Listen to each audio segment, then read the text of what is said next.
ఇదంతా నా వల్లే జరిగింది. కళ్ళు మూసినా తెరిచిన చంద్రికనే కనిపిస్తుంది. Watch our web series Constable Kanakam Season 2 streaming now on ETV Win app.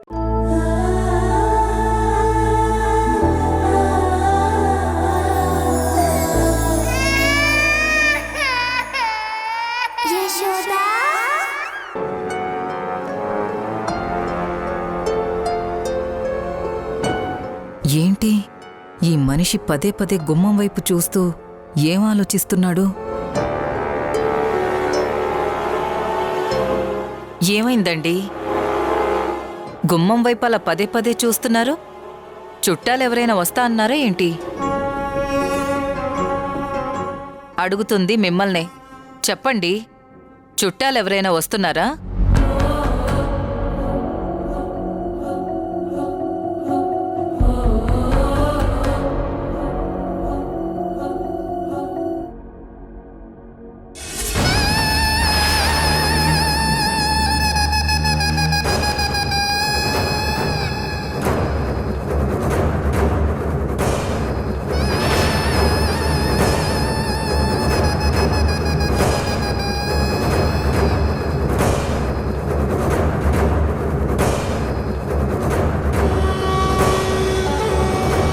ఆగక్కడ.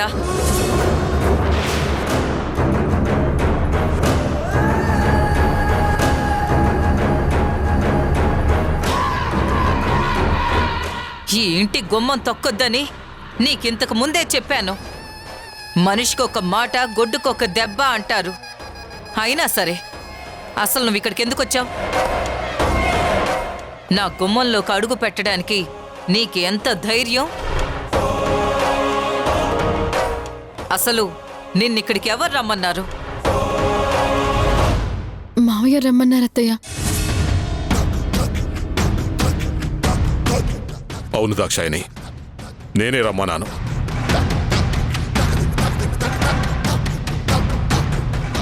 Yashoda, నువ్వు లోపలికి రమ్మా. లోపలికి రావడానికి వీల్లేదని నేను చెప్తున్నాను. దాక్షాయిని, నేను యశోదతో మాట్లాడాలని పిలిపించాను. దయచేసి నువ్వు అడ్డుపడకు. అమ్మా యశోదా, నువ్వు లోపలికి రా తల్లి. నేను రమ్మంటున్నాను కదమ్మా, రా.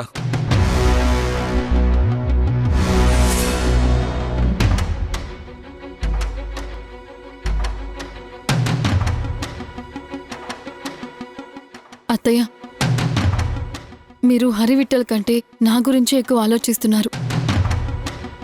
అలా ఆలోచిస్తూ మీరు మీ ఆరోగ్యం పాడు చేసుకోవటం నాకు అసలు నచ్చట్లేదు అత్తయ్య. ఆహా, ఆలోచించకుండా ఎలా ఉండమంటావు? నువ్వు ఎక్కడ నా కొడుకు జీవితంలోకొచ్చి నా కొడుకు జీవితాన్ని నాశనం చేస్తావేమోనని అనుక్షణం బాధపడుతూ చస్తూ బతుకుతున్నాను. దాక్షాయిని, కొంచెంసేపు నువ్వు సైలెంట్గా ఉంటావా? నన్ను మాట్లాడినివ్వు.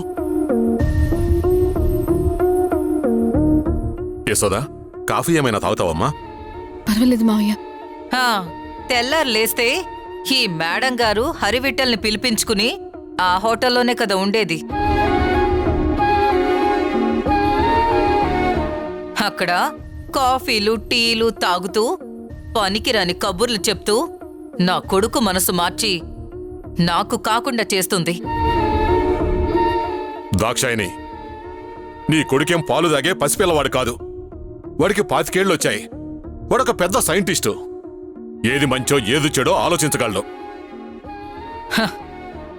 ఆడదాని మైకంలో పడిపోతే ఆలోచన ఎవరికుంటుంది?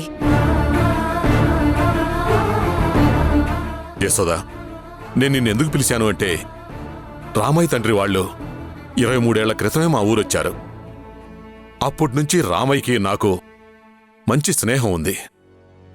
రామయ్య 23 ఏళ్లలో ఒకరికి సాయం చేసినవాడే కాని ఎప్పుడూ ఎవరికి అన్యాయం చేయలేదు.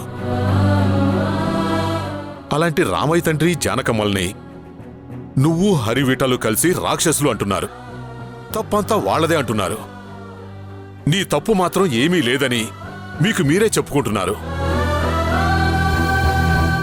ఇన్ని రోజులు దాక్షాయిని అడుగుతున్న ప్రశ్నే నేను అడుగుతున్నాను. నీ ప్రమేయం లేకుండా నువ్వు తల్లివి ఎలా అవుతావమ్మా?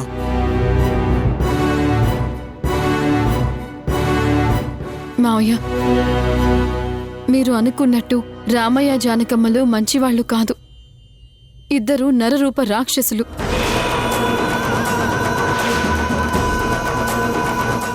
వాళ్ళు వాళ్ళు వాళ్ళు కేవలం డబ్బు కోసమే నన్ను పెంచుకున్నారు. నా పేరు మీద కోట్ల ఆస్తి ఉంది అని ఆ డబ్బు కోసం వేరొకడితో 2 కోట్ల రూపాయలకి బేరమాడి నన్ను ప్రేమించినట్టుగా నటింపజేశారు.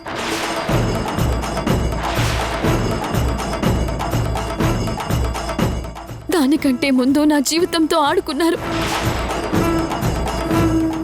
నా ప్రమేయం లేకుండా చేసి నన్ను 9 నెలలు కోమాలో ఉంచి నాతో బిడ్డని కనేలా చేశారు. వీటన్నిటికీ సంబంధించిన సాక్ష్యాలు నాకు కొన్ని దొరికాయి. ఇంకొన్ని దొరకాల్సి ఉంది. అవి కూడా దొరికిన తర్వాత నేను ఖచ్చితంగా దీని వెనుకున్న వాళ్ళందరినీ కోర్టుకీడుస్తాను. వాళ్ళకి శిక్ష పడేలా చేస్తాను. ఈ యశోద ఏ తప్పు చేయలేదని మీ అంతటి మీరే నలుగురికి చెప్పేలాగా చేస్తాను మావయ్య.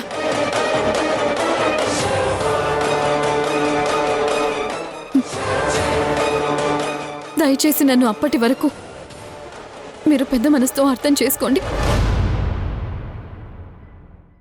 సరే, నువ్వు మంచిదానివే అనే అనుకుందాం.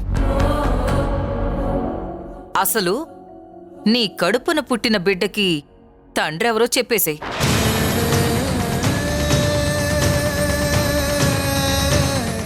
వాడెవడైనా సరే నిన్ను మోసం చేసి ఎక్కడ దాక్కున్నా సరే వెళ్ళి వాడి గల్లా పట్టుకుని ఈడ్చుకొచ్చి పీటల మీద కూర్చోబెట్టి నీ మెళ్ళో తాళి కట్టిస్తాను.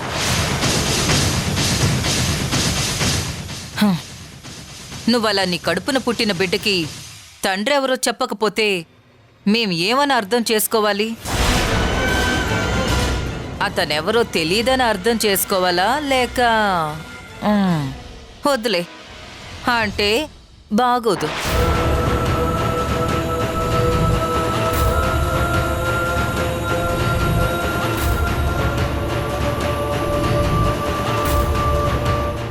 ఏమండి, ఇప్పటికైనా మీకు అర్థమైంది కదండి? మీరు 100 సార్లు ఈ ప్రశ్న యశోదాని వేసినా యశోద దగ్గర నుంచి ఏ సమాధానం రాదండి. నేను అమాయకురాలనే వస్తుంది.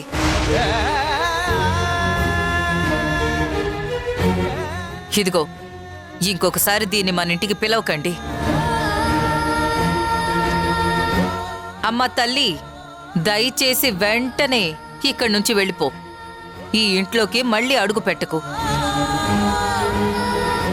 ఈ ఇంట్లో నువ్వు అడుగు పెట్టే క్షణం ఏదైనా ఉంది అంటే అది నీ బిడ్డకు తండ్రెవరో నీకు తెలిసిన తర్వాతే.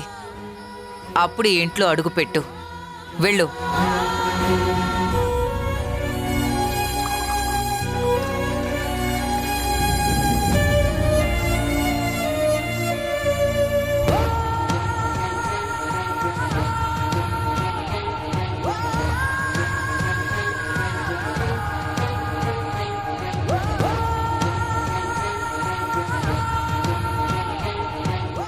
ఏంటి యశోదా, నువ్వెక్కడికి ఎప్పుడు వచ్చావు? ఆ కళ్ళల్లో నీళ్ళేంటి?